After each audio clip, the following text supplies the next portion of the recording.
Chapter 4, Confounding Compounding.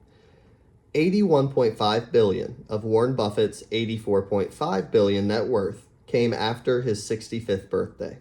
Our minds are not built to handle such absurdities. Lessons from one field can often teach us something important about unrelated fields. Take the billion-year history of ice ages and what they teach us about growing your money. Our scientific knowledge of Earth is younger than you might think. Understanding how the world works often involves drilling deep below its surface, something we haven't been able to do until fairly recently. Isaac Newton calculated the movement of the stars hundreds of years before we understood some basics of our planet. It was not until the 19th century that scientists agreed that the Earth had, on multiple occasions, been covered in ice. There was too much evidence to argue otherwise. All over the world sat fingerprints of a previously frozen world. Huge boulders strewn in random locations, rock beds scraped down to thin layers. Evidence became clear that there had not been one ice age, but 5 distinct ones that we could measure. The amount of energy needed to freeze the planet, melt it anew, and freeze it over yet again is staggering. What on earth, literally, could be causing these cycles? It must be the most powerful force on our planet, and it was. Just not in the way anyone expected. There were plenty of theories about why ice ages occur. To account for their enormous geological influence, the theories were equally grand. The uplifting of mountain ranges, it was thought, may have shifted the Earth's winds enough to alter the climate. Others favored the idea that the ice was the natural state, interrupted by massive volcanic eruptions that warmed the Earth. But none of these theories could account for the cycle of the ice ages. The growth of mountain ranges or some massive volcano may explain one ice age. It could not explain the cyclical repetition of 5.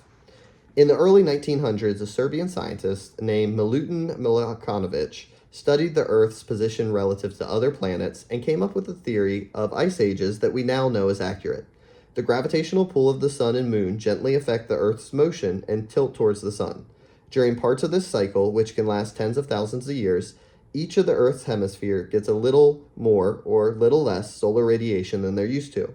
And that is where the fun begins. Milovanovic's theory initially assumed that a tilt of the Earth's hemisphere caused ravenous winters cold enough to turn the planet into ice. But a Russian meteorologist named Vladimir Kopin dug deeper into Milovanovic's work and discovered a fascinating nuance. Moderately cool summers, not cold winters, were the icy culprit. It began when a summer never gets warm enough to melt the previous winter's snow.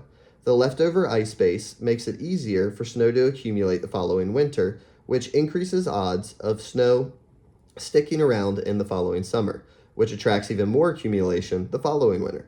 Perpetual snow reflects more of the sun's rays, which exacerbates cooling, which brings more snowfall, and on and on. Within a few hundred years of seasonal snowpack grows into a continental ice sheet, and you're off to the races. The same thing happens in reverse. An orbital tilt, letting more sunlight in, melts more of the winter snowpack, which reflects less light the following years, which increases temperatures, which prevents more snow the next year, and so on. That's the cycle. The amazing thing here is how big something can grow from a relatively small change in conditions. You start with a thin layer of snow left over a cool summer that no one would think anything of, and then, in a geological blink of an eye, the entire Earth is covered in miles-thick ice. As glaciologist Gwen Schultz put it, it is not necessarily the amount of snow that causes ice sheets, but the fact that the snow, however little, lasts. The big takeaway from ice ages is that you don't need tremendous force to create tremendous results. If something compounds, if a little growth serves as fuel for future growth, a small starting base can lead to results so extraordinary they seem to defy logic. It can be so logic-defying that you underestimate what's possible, where growth comes from, and what it can lead to. And so it is with money.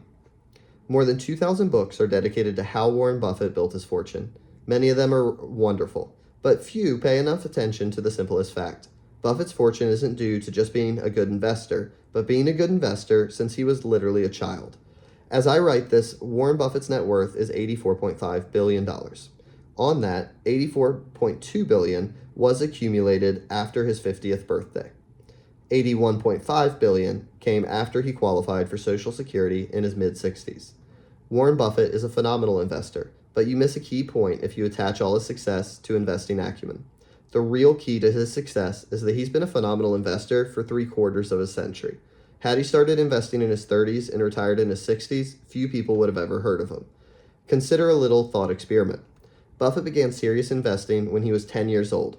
By the time he was 30, he had a net worth of $1 million, or $9.3 million adjusted for inflation.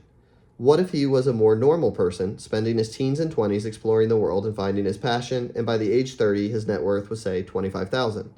And let's say he still went on to earn the extraordinary annual investment returns he's been able to generate, 22% annually, but quit investing and retired at age 60 to play golf and spend time with his grandkids. What would a rough estimate of his net worth be today? Not 84.5 billion, 11.9 million, 99.9% less than his actual net worth. Effectively, all of Warren Buffett's financial success can be tied to the financial base he built in his prepubescent years and the longevity he maintained in his geriatric years. His skill is investing, but his secret is time. That's how compounding works. Think of this another way. Buffett is the richest investor of all time, but he's not actually the greatest, at least not when measured by average annual returns. Jim Simmons, head of the hedge fund Renaissance Technologies, has compounded money at 66% annually since 1988.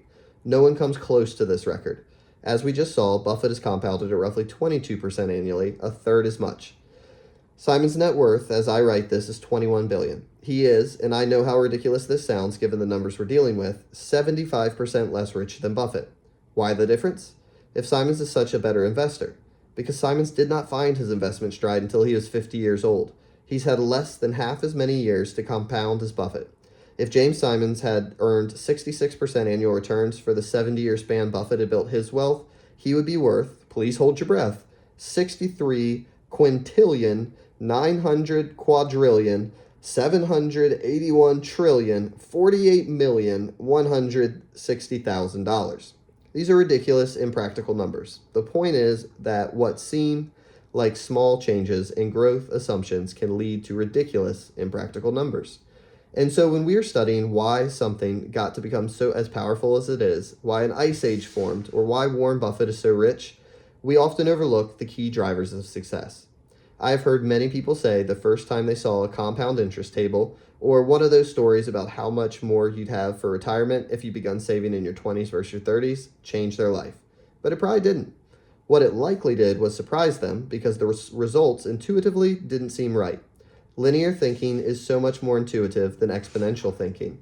If I ask you to calculate 8 plus 8 plus 8 plus 8 plus 8 plus 8 plus 8 plus 8 plus 8 in your head, you can do it in a few seconds. It's 72.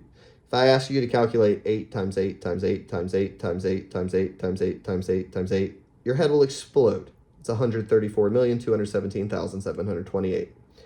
IBM made a 3.5 megabyte hard drive in the 1950s. By the 1960s, things were moving into a few dozen megabytes. By the 1970s, IBM's Winchester drive held 70 megabytes. Then drives got exponentially smaller in size with more storage. A typical PC in the early 1900s held 200 to 500 megabytes.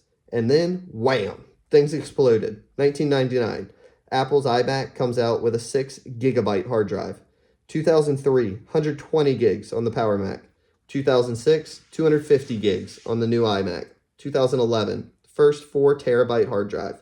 2017, 60 terabyte hard drives. 2019, 100 terabyte hard drives.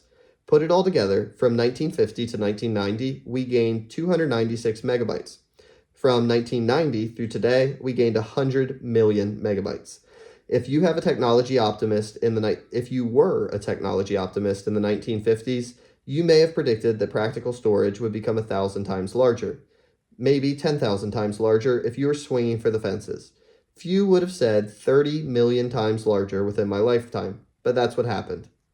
The counterintuitive nature of compounding leads even the smartest of us to overlook its power.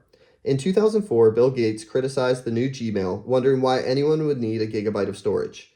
Author Stephen Levy wrote, despite his currency with cutting-edge technologies, his mentality was anchored to the old paradigm of storage being a commodity that must be conserved. You never get accustomed to how quickly things can grow. The danger here is that when compounding isn't intuitive, we often ignore its potential and focus on solving problems through other means. Not because we're overthinking, but because we rarely stop to consider compounding potential. None of the 2,000 books picking apart Buffett's success are titled, "This guy's been investing consistently for 3/4 of a century." But we know that's the key to the majority of his success. It's just hard to wrap your head around that math because it's not intuitive. There are books on economic cycles, trading strategies, and sector bets, but the most powerful and important book should be called Shut Up and Wait. It's just one page with a long-term chart of economic growth. The practical takeaway is that the counterintuitiveness of compounding may be responsible for the majority of disappointing trades, bad strategies, and successful investing attempts. You can't blame people for devoting all their effort in what they learn and what they do, to trying to earn the highest investment returns. It intuitively seems like the best way to get rich. But good investing isn't necessarily about earning the highest returns, because the highest returns tend to be one-off hits that can't be repeated. It's about earning pretty good returns that you can stick with and which can be repeated for the longest period of time. That's when compounding runs wild. The opposite of this, earning huge returns that can't be held onto, leads to some tragic stories. We'll read the next chapter to tell them.